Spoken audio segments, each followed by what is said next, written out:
Hello everyone, welcome back to my channel. तो आज हम लोग क्वेश्चन सॉल्व करेंगे वैलिड माउंटेन एरे। ये लीड कोड का क्वेश्चन नंबर 941 है। तो चलिए शुरू करते हैं।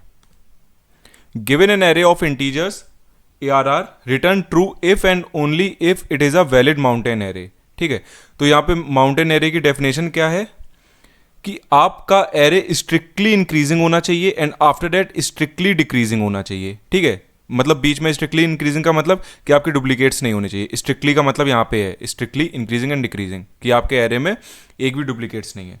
तो इससे क्या पता चलता है कि अगर मेरा कहीं पे भी डुप्लीकेट आता है तो वो मेरी माउंटेन एरे नहीं है, मैं वहीं से फॉल्स रिटर्न कर दूंगा। ठीक है, अब उसके आगे देखते हैं। देयर एग्जिस्ट सम कंडीशन, जिसकी ये यहाँ पे कुछ कंडीशन दी गई है और ये कंडीशन क्या बोल रही है कि ये देखो 0 2 3 4 5। तो देखो ये इंक्रीजिंग ऑर्डर में है ना, और यहाँ पे कोई डुप्लीकेट भी नहीं है। फिर उसके बाद एक पॉइंट पे आने के बाद जैसे ये देखो ये इसका पीक है, उसके बाद फिर ये डिक्रीज होने लगा। तो ये एक तरीके से माउंटेन एरे है। अब यहाँ पे देखो 0 2 3, तो यहाँ पे देखो यहाँ पे एक तरीके से फ्लैट हो गया यहाँ पे, क्योंकि दो डुप्लीकेट हैं 3 3, और उसके बाद यहाँ पे दो डुप्लीकेट हैं तो ये माउंटेन है नहीं और यहाँ से फॉल्स हो जाएगा। तो देखो एग्जाम्पल देखते हैं 2 और 1। तो यहाँ पे देखो यहाँ पे पहले ही बोल दिया गया है कि आपकी जो एरे की लेंथ होगी वो ग्रेटर देन या इक्वल टू 3 होगी। मिनिमम 3 तो होगी होगी। क्यों होगी? क्योंकि 1 2 1 आपका पहले एरे इंक्रीज हुआ, स्ट्रिक्टली इंक्रीज और फिर डिक्रीज हुआ। अब अगर मैं यहाँ पे 1 और 2 कर दूँ तो यहाँ पे तो सिर्फ स्ट्रिक्टली इंक्रीज हो रहा है, डिक्रीज कहाँ हो रहा है, और यहाँ पे स्ट्रिक्टली डिक्रीज हो रहा है, इंक्रीज कहाँ हो रहा है। तो फिर यहाँ पे फॉल्स रिटर्न होगा। ठीक है, एक और एरे देखते हैं 3 5 5। यहाँ पे देखो स्ट्रिक्टली इंक्रीज हो रहा है और फिर यहाँ पे डुप्लीकेट्स आ गए हैं तो ये फॉल्स हो जाए, डुप्लीकेट यहाँ पे देना नहीं है। एक और एरे देखते हैं 0 3 2 1। तो देखो यहाँ से स्ट्रिक्टली इंक्रीज हुआ 0 से 3 तक और फिर 3 के बाद स्ट्रिक्टली डिक्रीज हुआ, तो ये ट्रू होगा। ये हमारा वैलिड माउंटेन एरे है। ठीक है, तो इससे कुछ ऐसा पता चल रहा है कि हम लोग अपने करंट एलिमेंट को एक आगे वाले एलिमेंट से कंपेयर करते जाएंगे। ठीक है, जहां पे भी वो डुप्लीकेट होगा वहां पे फॉल्स कर देंगे। ठीक है, और अगर वो उस कंडीशन में नहीं घुसा जहां पे डुप्लीकेट आ रहे हैं, दैट मीन्स कि मेरा स्ट्रिक्टली इंक्रीज होता जा रहा है बट एक पॉइंट तक। ठीक है, उसके बाद वो डिक्रीज होगा। तो ये कैसे हम लोग पता करेंगे? तो एक एरे लेते हैं हम लोग, जैसे मान लो 1 2 3 4 3 2। ठीक है, और इसके बाद हम लोग एक लेते हैं, मान लो 4 ले लिया मैंने। अब देखो यहाँ पे हम लोगों ने एक इंक्रीमेंट को 0 से इनिशियलाइज किया, एक डिक्रीमेंट को 0 से इनिशियलाइज किया। अब जैसे ही मेरा करंट एलिमेंट मेरा आगे वाले एलिमेंट से छोटा है, दैट मीन्स हम स्ट्रिक्टली इंक्रीज कर रहे हैं। इंक्रीमेंट को बढ़ाते जाएंगे, इंक्रीमेंट को बढ़ाते जाएंगे, और मेरे पास दूसरी कंडीशन क्या चेक करने के लिए होगी कि मेरा डिक्रीमेंट 0 है। ठीक है, इस पीक पॉइंट तक पहुंचा। अब देखो अब मेरा 4 इज ग्रेटर देन 3, तो अब यहां से क्या होगा, मेरा इंक्रीमेंट वाला कंडीशन जो होगा वो इसमें एंटर ही नहीं करेगा। अब मेरा डिक्रीमेंट प्लस होता जाएगा। 3 इज ग्रेटर देन 2, ठीक है, डिक्रीमेंट प्लस होता जाएगा। अब देखो 2 is greater than 4, that means वो इंक्रीमेंट वाली कंडीशन में घुस रहा है और हमारा डिक्रीमेंट भी 0 से बड़ा है, कि हम इंक्रीमेंट करते हुए डिक्रीमेंट फिर करते हुए फिर हम इंक्रीमेंट कर रहे हैं। तो डेट मीन्स हमारी वो माउंटेन एरे नहीं है, हम वहां से फॉल्स रिटर्न कर रहे हैं। तो मैं एक बार फिर रिपीट कर रहा हूं, पहले हम जब आगे बढ़ते जा रहे मेरा इंक्रीमेंट बढ़ रहा है। ठीक है, फिर उसके बाद जब हम नीचे आ रहे हैं तो हमारा डिक्रीमेंट हो रहा है, और फिर देखो फिर मेरा डिक्रीमेंट क्या है, decrement is also greater than 0, increment is also greater than 0।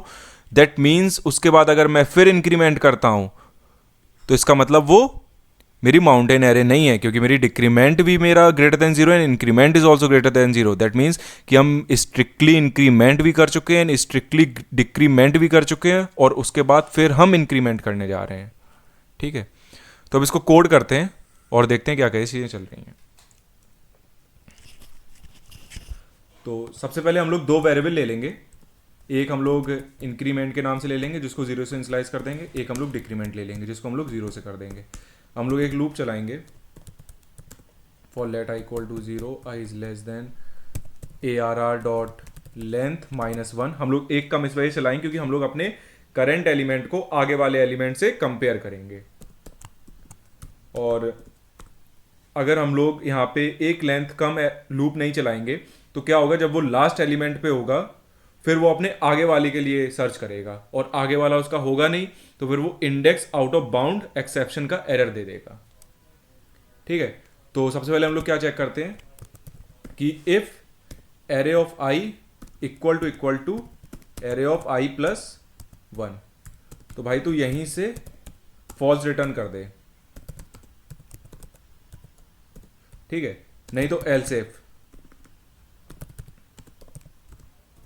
Else if में क्या लिखेंगे हम लोग कि मेरा जो एलिमेंट ऑफ आई वो मेरा लेस देन है अपने आगे वाले एलिमेंट से, जो मेरा करंट एलिमेंट है वो आगे वाले एलिमेंट से, दैट मीन्स हम इंक्रीजिंग ऑर्डर यहां पे चेक कर रहे हैं। ठीक है, अब हम यहां पे अंदर क्या चेक करेंगे, अगर मेरा डिक्रीमेंट अगर मेरा इक्वल टू 0 है, दैट मीन्स हम लोग स्ट्रिक्टली इंक्रीज वाली कंडीशन फॉलो कर रहे हैं और यहां पे हमारा डिक्रीमेंट अभी भी 0 है, तो हम अभी पीक पॉइंट पे नहीं पहुंचे, तो इंक्रीमेंट को यहां पे प्लस करते रहो। अगर मेरा यहां पे डिक्रीमेंट ग्रेटर देन 0 हो गया, ठीक है, और फिर हम तब भी हम इस एल्स इफ कंडीशन में घुस रहे हैं, ठीक है, और इस एल्स में घुस रहे हैं, तो यहां पे क्या कर दो, आप सिंपली रिटर्न फॉल्स कर दो। क्यों? क्योंकि हम लोग पहले स्ट्रिक्टली इंक्रीज हुए, फिर उसके बाद स्ट्रिक्टली डिक्रीज हुए, तो हमारा डिक्रीज ग्रेटर देन 0 हो गया, और फिर उसके बाद अगर हम लोग स्ट्रिक्टली इंक्रीज हो रहे हैं तो वो एल्स इफ में आया और फिर यहां पे एल्स में आया और रिटर्न फॉल्स कर दो, क्योंकि वो हमारी माउंटेन एरे नहीं है। और अगर ऐसा नहीं है तो एल्स में क्या कर दो, आप डिक्रीमेंट प्लस प्लस कर दो। ठीक है, अब हम लोग यहाँ पे क्या चेक करेंगे, अगर मेरा इंक्रीमेंट इक्वल टू 0 है और मेरा डिक्रीमेंट अगर इक्वल टू 0 है, दोनों में से कोई भी 0 हुआ, दैट मीन्स कि हमने स्ट्रिक्टली इंक्रीजिंग और स्ट्रिक्टली डिक्रीजिंग वाले पैटर्न को फॉलो नहीं किया है। मान लो मेरा 0 1 2 3 हो गया, तो यहाँ पे मेरा स्ट्रिक्टली इंक्रीजिंग है, सिर्फ स्ट्रिक्टली डिक्रीजिंग तो आगे है ही नहीं, तो यहाँ पे डिक्रीमेंट मेरा 0 होगा, तो यहां से भी आप फॉल्स रिटर्न कर दो और फिर उसके बाद आप रिटर्न ट्रू कर दो। अगर ये सारी कंडीशन अगर आपकी सारी पास हो गया वो, तो आप उसके बाद फिर ट्रू कर सकते हो। तो इसको रन करते हैं, तुम्हारे टेस्ट केस एक्सेप्ट हो गए, इसको सबमिट करते हैं और ये यहां पे एक्सेप्ट हो गया। अब इसी सेम कोड को हम लोग जावा में ले चलते हैं, है ना।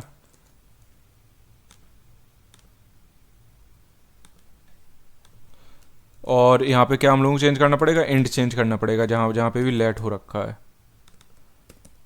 और कहाँ पे बाकी सारी जगह सही है। हम लोग इसको रन करते हैं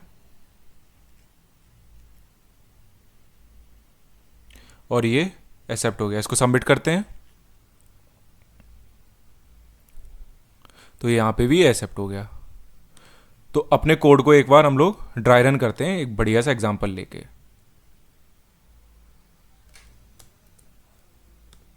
है ना।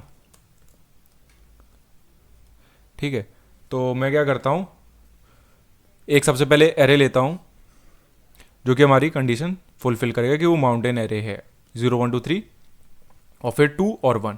यहाँ पे इंक्रीमेंट क्या है 0। अब जब मैं इस एलिमेंट पे आया तो मैंने चेक किया आई इक्वल टू आई प्लस 1, तो एक कंडीशन फॉल्स होगी, ठीक है, इसमें जाएगा नहीं। Else if current element is less than I plus 1, तो ये तो सही है।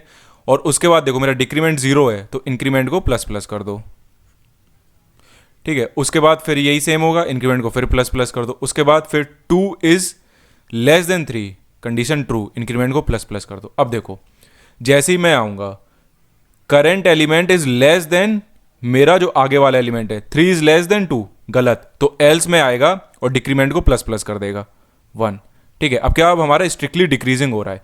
फिर 2 इज लेस देन 1, गलत, डिक्रीमेंट को प्लस प्लस कर दो।